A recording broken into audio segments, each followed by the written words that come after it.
All right, let's have a quick run through of a victim contract that might be subject to reentrancy, or in this case, definitely is. So we have a victim contract with a balance of 9 ETH. If someone deposits 1 ETH, the balance is now 10 ETH.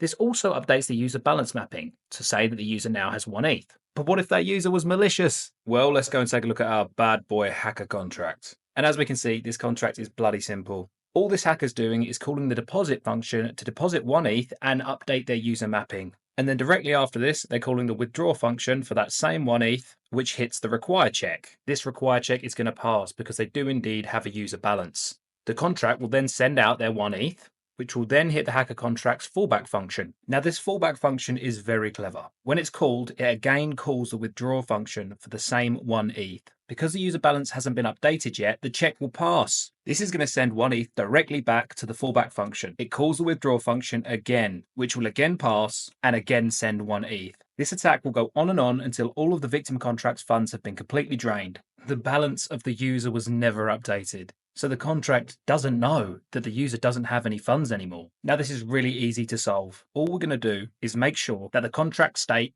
in this case, the balance mapping, is updated before we make any external calls. Now, if we try this hack again, we deposit the ETH, we update our balance mapping, we try to withdraw, great, it passes because we do have a balance mapping, and we update that mapping to reflect the user's new balance. We send out the ETH, it hits the fallback function, we try to withdraw again, but this require check will now fail. We've stopped the hack, and we did it with a simple change in the order of code. This is because we're now adhering to a contract pattern known as checks, effects, interactions. First, the function performed the check. We then updated the effects, i.e. actually updating the contract state, and only then could we perform the interaction, which was the external call. But of course, this is a really simple example of reentrancy. If you were doing an audit and you saw this in real life, then you're in for a treat, because there's going to be a lot of bugs in that contract. We'll go over modifiers like non-reentrant later, but even at their core, they're making sure the state is updated so an attacker can't leverage their outdated state. And in the wild, you're probably going to see more complex reentrancy attacks, utilizing cross-chain protocols or multiple interacting contracts in a complex system. These may involve many more steps. However, at their core, they're still utilizing this same attack, which is just leveraging outdated contract state. So always make sure when you're writing your own contracts or auditing them